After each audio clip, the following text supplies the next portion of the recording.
Ça fait 10 ans que tu es en Christ, mais tu cherches toujours quelqu'un pour prier pour toi. Ça fait 10 ans, 15 ans que tu es dans l'église, mais tu es toujours là à discuter sur des choses où les gens ne comprennent pas. Tandis que les disciples, ils ont juste fait avec Christ 3 ans. Mais toi, ça fait 10, 15 ans que tu es là. Mais tu ne connais encore rien. Et en plus, nous, on nous a facilité la tâche. Parce qu'on a ça. Ils ont rassemblé des livres pour nous les donner. Ce qu'on appelle la Bible. Mais avant, il n'y avait pas ça. Il n'y avait pas ça. Il y avait des petits rouleaux. Chacun écrit de son côté et il lisait les rouleaux de gauche à droite. C'est comme ça. Et il les lisait aussi en cachette. Donc, il vivait la vie chrétienne. Il vivait la vie des disciples. Et c'est ça aussi que moi, je conseille à tous les chrétiens. Donc, tu dois écrire l'histoire. Tu dois écrire. Si tu ne vas pas écrire un livre, mais sois quand même un modèle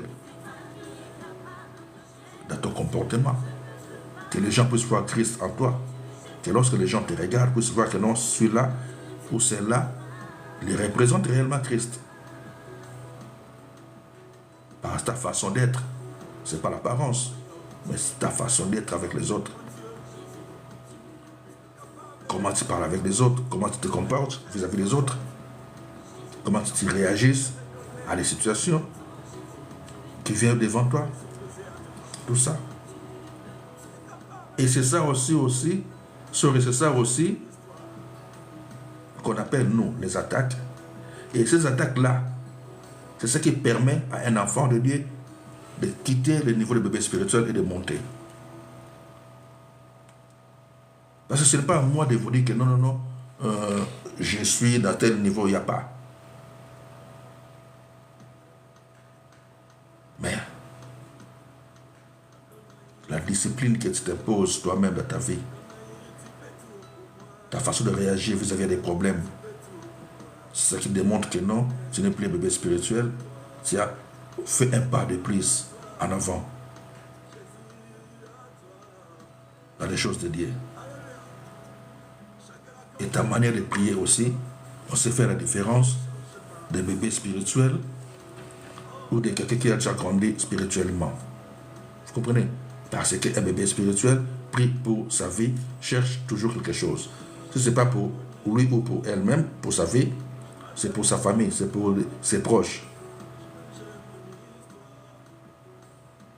Mais lorsque tu commences à grandir, plus tu grandis, plus tu commences à t'oublier. À s'oublier, si on peut dire. Tu ne vas plus tenir compte de ta vie. Donc tu fais pour les autres. Tu fais pour les autres. Tu aides les autres à devenir des chrétiens. Tu aides les autres à comprendre la parole de Dieu. Tu aides les autres à avancer. Tu aides aussi les autres à se discipliner.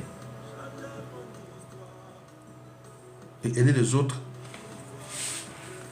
ce n'est pas venir dire à quelqu'un, ça c'est mauvais, il ne faut plus faire ça. Non. Parle-lui de Dieu. Transmets-lui des connaissances. Enseigne la parole de Dieu si possible. Plus la parole rentre de toutes les mauvaises choses que la personne faisait avant, ça commence à se détacher elle-même. Vous comprenez? Plus la parole prend place dans ta vie, les mauvaises choses quittent. Moi qui vous parle, je suis attaché à beaucoup de choses dans ce monde. Je suis attaché à beaucoup de choses de ce monde.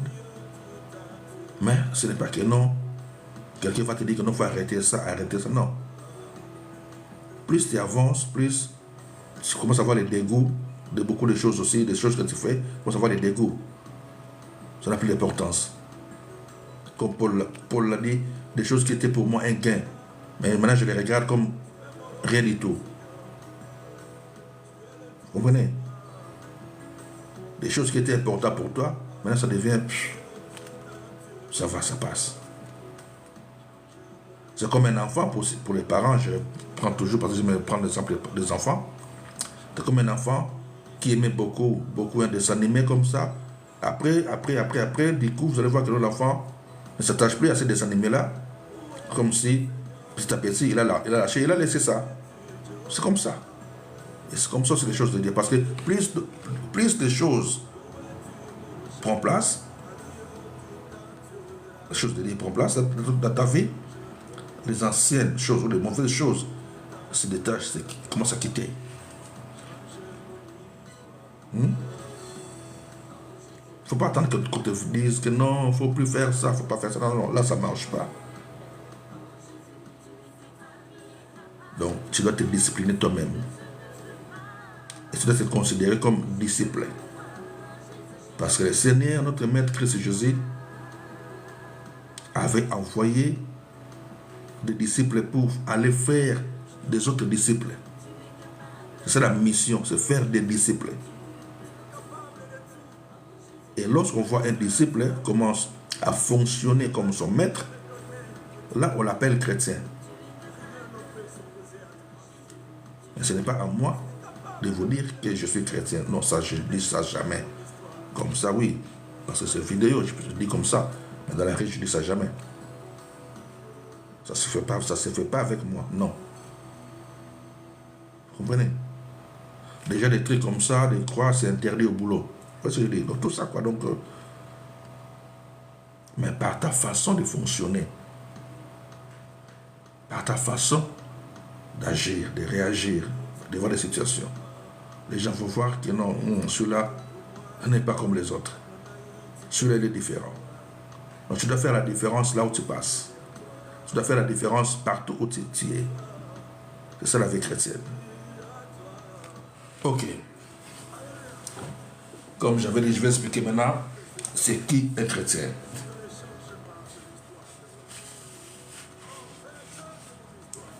Je vais expliquer ce qui est chrétien. Pour comprendre un chrétien, attends, je vais noter le time, sorry. Pour comprendre un chrétien, il faut essayer de comprendre aussi le Christ, Jésus. Il faut comprendre le Christ, Jésus. Parce qu'on est chrétien que si on est attaché à Jésus. Si on n'est pas attaché à Jésus, on n'est pas chrétien. Comme on voit aujourd'hui, tout ça aussi, je dois expliquer ça.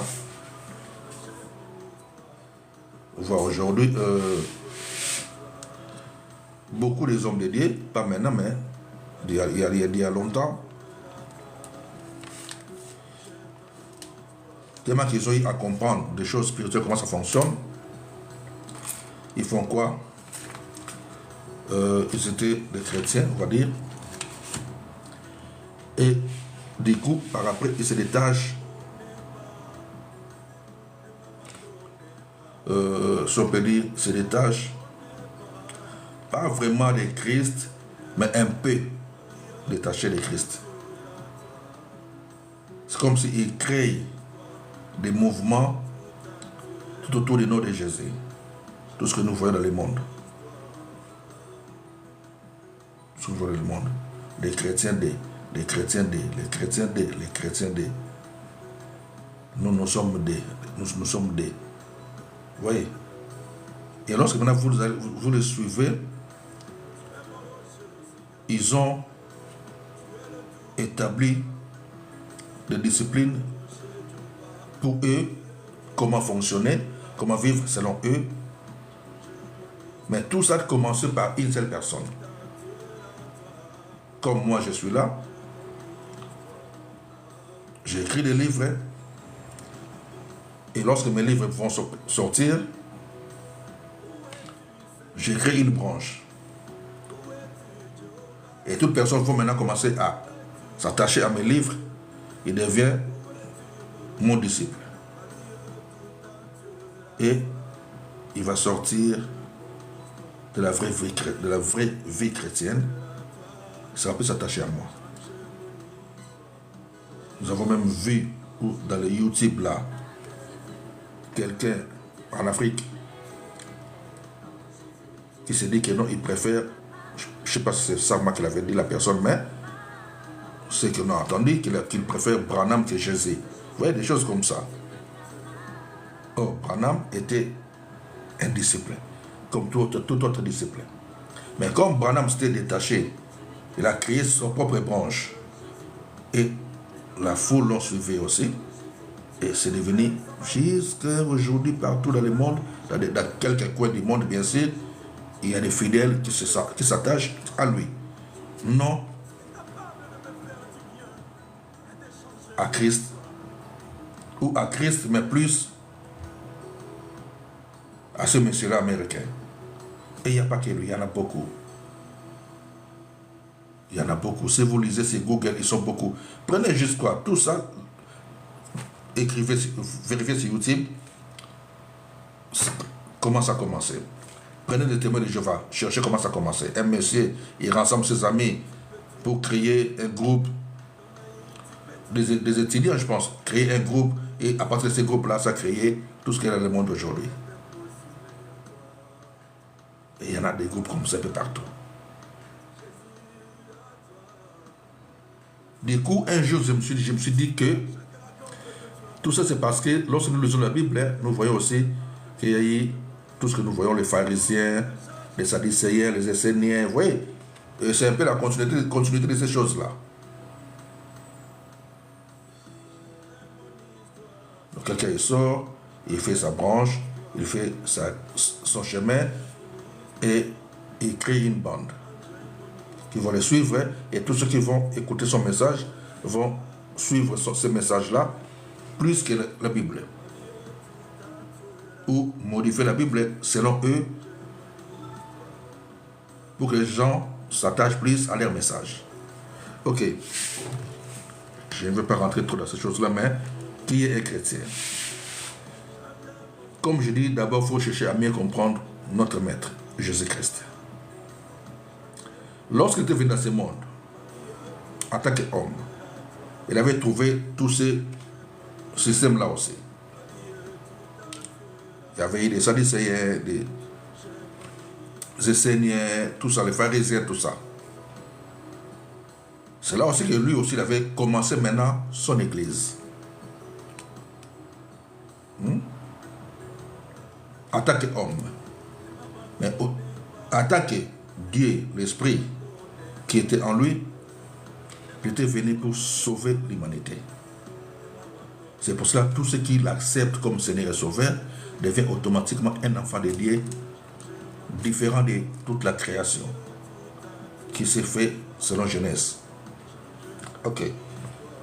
Lorsque maintenant, il a créé son église, il a commencé son église. Pour les lecteurs de la Bible, c'était sur cette pierre, cette roc, je bâtirai mon église. Ou sur cette parole, je bâtirai mon église. C'est là qu'a commencé à rassembler les disciples. Et après le dernier chapitre de Matthieu, il les a dit quoi? Allez faire toutes les nations des disciples, les remonter vers le Créateur. Mais avant de monter, il a dit quoi? Que non, les consolateurs viendront, le Saint-Esprit. Et il vous parlera que de moi. Et il vous rappellera tout ce que je vous ai dit. Et il vous enseignera toutes choses. Le Saint-Esprit. C'est pour ça que le rôle du Saint-Esprit, c'est pour nous enseigner, nous rappeler qui est Jésus et nous pousser à s'attacher à Jésus. Ok. Donc le Saint-Esprit, c'est notre personne. Jésus, c'est notre personne. Tout ça, ce sont les enseignements que nous devons comprendre. Ce sont des choses que nous devons comprendre. Même ça se voit noir sur blanc, mais les gens ne comprennent pas. Vous comprenez? Même c'est marqué noir sur blanc, mais les gens ne comprennent pas. Pourquoi? Parce que spirituellement, c'est inné. Ce que j'ai dit au début ici, que le Père, le Fils et le Saint-Esprit. C'est l'Esprit du Créateur. Le Créateur ne bouge pas. Et il est en dehors de la création. Attends, on va dire ça, comment c'est ça? Instagram et Facebook, ça complique un peu, mais bon, je sais pas. Comme YouTube, là, c'est calme. Ok, thank God. Le Créateur est en dehors de sa création. Et il ne bouge pas. Comprenez? Il y a le Père, le Créateur, le Fils, Jésus et le Saint-Esprit. L'Esprit du Créateur. Mais comment si...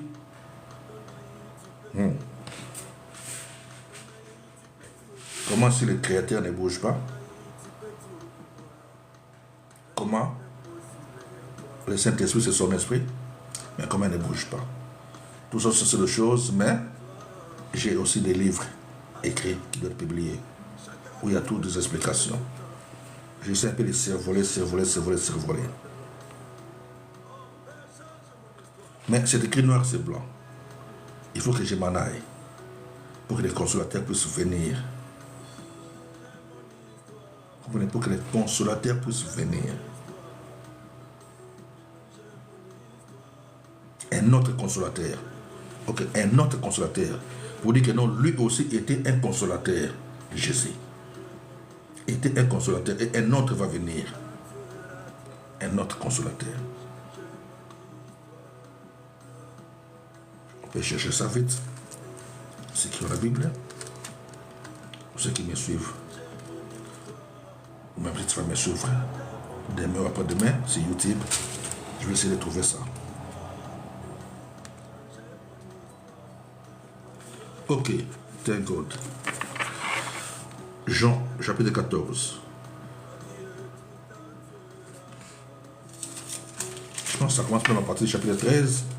Mais comme je suis tombé à 14 là, je pense à 14.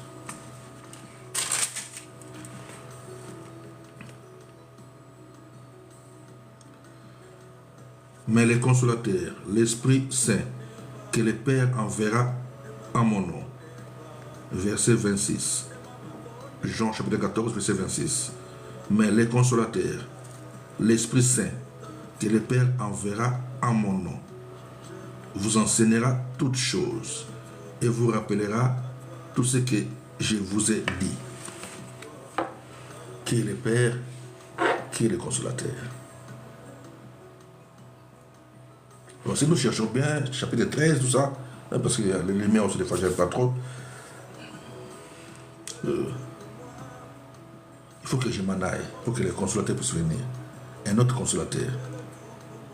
Ici, les consolateurs, l'Esprit Saint que le Père enverra à mon nom. Il vous rappellera toutes choses. Ok. Donc, il faut comprendre Jésus et comprendre qui est un chrétien. Si tu comprends qui est un chrétien et que tu es chrétien, tu vas changer. Ta façon de vivre, ta façon de fonctionner, ça va changer. Si tu comprends qui est un chrétien et que tu es chrétien, tu vas comprendre que plusieurs années peut-être, tu as eu à faire dans les assemblées, c'est bien bon. Nous devons aller dans les assemblées. Parce que l'assemblée, c'est l'assemblée des chrétiens. Parce que nous formons tous ce qu'on appelle le corps de Christ, Église, Ecclésia. Donc les personnes qui sont mises à part, nous formons ensemble.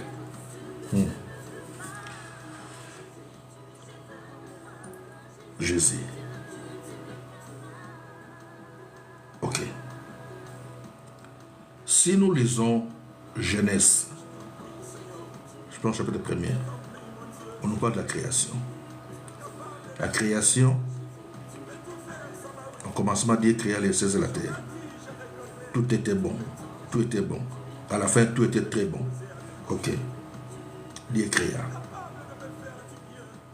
Dieu créa. Prenons, Dieu dit, faisons l'homme à notre image. Lorsque j'étais bébé spirituel, je parle de moi. Lorsque j'étais un bébé spirituel, c'est que j'ai dit que les connaissances que j'ai eues lorsque j'étais bébé spirituel, c'était aussi bien. Mais il ne faut pas rester là. Il faut grandir pour recevoir de nouvelles connaissances. C'est la révélation est progressive.